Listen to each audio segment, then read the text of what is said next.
Hello, and welcome to this episode of the Makeover Your Mom Life podcast. My name is Rachel Jenks, and today we are going to be talking about connection. I speak with many women, and they feel that they're missing a connection with their spouse. Maybe they've been married for 5, 10, 15 years, and over time they just feel like the connection is gone, that they don't have the same feelings towards their spouse. They don't feel as close to their spouse. They're just missing that connection and they want it back. I think about it a little bit like the Righteous Brothers song, You've Lost That Love and Feeling. And they come to me and they say, like, I just don't think it's possible. We are so far away from that. I did a podcast a couple weeks ago about feeling like roommates. And a big symptom of that is like just missing that connection. Like you're just missing the closeness. There's just something missing. Like there's a big, huge divide between the two of you. You know, when you first got married or you first fell in love, you sent each other texts. Maybe when I first got married, we didn't have the ability for text, but you've called each other, right? You wrote each other little love notes. I remember doing that when we were first married. Little love notes that you leave on the nightstand, or you called each other. You met each other for lunch. You made each other a priority, and over time, we just create patterns and we stop doing those things. So, for example, maybe every morning when you first got married, what you did was you woke up and you gave each other a kiss and a hug and you brushed your teeth and you got ready for work together and you drank a cup of coffee together before you went out the door. And then one morning something happened, maybe you overslept, and so then the coffee didn't get have time to get drunk, right? And you didn't have that connection time together. And then the next morning comes along and you maybe do it again. But then a few days later, that time is cut short again because maybe somebody had an early work meeting. And it's that slippery slope of, well, we missed it one day. You don't think this consciously, right? But you missed it one day. Like it's okay to miss it the next day. And it's not the end of the world if we don't have our coffee together. And the next thing you know, you're not having coffee together anymore. My husband and I recently just had this conversation over Thanksgiving. So my family lives in Minnesota, his family lives in South Dakota, and we live in South Dakota. But we've from the day one we've alternated holidays, and I know a lot of couples fight over who's going to spend what holidays where, and they try to divide Thanksgiving up, 6 hours here and 6 hours there, and you have to eat a whole bunch of food. For us, it was just super easy from day one. For whatever reason, it was one of the things we didn't fight about, that we just alternated holidays, and because of logistics, we spent Thanksgiving with his family the first year. I think his grandmother had hip surgery, so that was like a no-brainer to be with his family. And from there, we just alternated holidays. It's been super easy. We never have to make a decision about it every year. It's awesome. But what we did fight over was when we had the holidays with my family, 4 hours away from where we live. He always wanted to go later. I usually, I wanted to spend as much time with my family as possible. And so, on Thanksgiving, I wanted to get there Wednesday night. I wanted to stay through the weekend. My mom created, had a big dinner on Thanksgiving. We used to actually physically go to the mall on Fridays for Black Friday shopping. Saturday, we get the Christmas tree. Like we just had this like kind of these traditions. And my husband's not into that stuff and doesn't want to go to the mall. He doesn't want to spend a bunch of time sitting around talking on Thanksgiving. And he most definitely doesn't want to go look for my mom's Christmas tree, right? We have our own tradition. And so we used to fight at the very beginning about how we were going to do this. And he wanted to take two cars. And of course, me being a cheap accountant, I was like, we're not spending gas and mileage on two cars. We're going together. And we would just fight over when we were going to go and when we were going to leave, like every time we had a holiday with my family.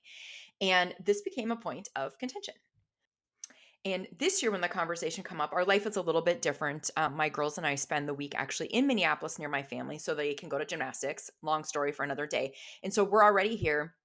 And so just he and my older son would need to come. And we had the conversation. And I just said, well, I guess I just assumed you would come Thursday morning. And then you guys would want to leave either Thursday night or Friday morning. That's what you would want to do. And he looked at me, he goes, why don't you care anymore? Like you used to care. You used to want us to get there Wednesday night. Like, do you just not want to spend time with me? Is it because you're already in the cities and so now it doesn't matter? Like, why don't you care anymore? And I like paused and I was like, wow, okay. So here I was trying to be flexible. We used to fight over it because I really wanted him to be there Wednesday. And now I'm feeling like I'm flexible.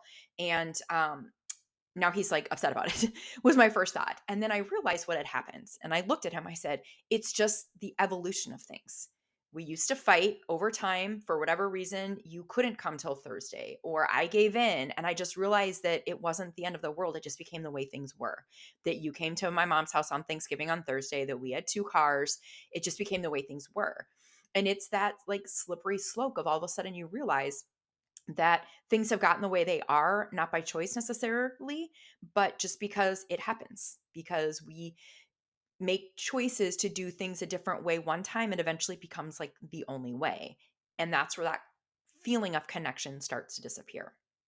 Right. So it's not a conscious choice. It's not an I don't love you anymore. So I don't want to have coffee with you and leave you cute notes on your nightstand choice anymore. It's just that we stop doing it. We stop making our spouse a priority. Those things aren't important. We get busy with other things. I know for us in the mornings, we were never ones to like get up and drink coffee together, but we would have our mornings together. But things got busy. My husband decided he wanted to go to the fitness center in the morning, and I don't want to leave the house in the winter very early in the morning and go to the gym. I don't like going to the gym at all. I like to work out at home. We had kids, and so we had to get kids ready for school in the morning. And he liked to get to work earlier in the morning. And just all of these things evolved. And pretty soon you look around and you're like, wait a minute, we don't have any points of contention. Contention. Oh my gosh, do you hear what I said? Any points of connection, little Freudian slip there. We have a lot of contention instead of the connection. And so when you decide, when you realize this, you're like, okay, what are we going to do? We've got to fix this. Then the pressure starts to come. And then you might need to go back to my episode from last week about patience, but you start realizing that you don't have this connection anymore and you get a little bit desperate. So then you try to force the connection and you try to make him spend time with you or make him have this coffee in the morning and make him do things that you haven't done for years. And guess what he does?